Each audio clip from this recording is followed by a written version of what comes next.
గౌరవనీయులు కొనిడాల పవన్ కళ్యాణ్ గారు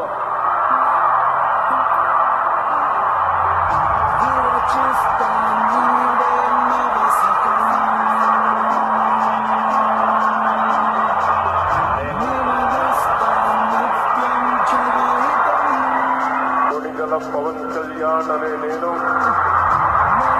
శాసనం ద్వారా నిర్మితమైన భారత రాజ్యాంగం పట్ల నిజమైన విశ్వాసం విధేయత చూపుతానని, భారతదేశ సార్వభౌమాధికారాన్ని సమగ్రతని కాపాడుతానని ఆంధ్రప్రదేశ్ రాష్ట్ర మంత్రిగా నా కర్తవ్యాలను శ్రద్ధతో అంతఃకరణ శుద్ధితో ప్రజలందరికీ న్యాయం చేకూరుస్తానని దైవ సాక్షిగా ప్రమాణం చేస్తాను.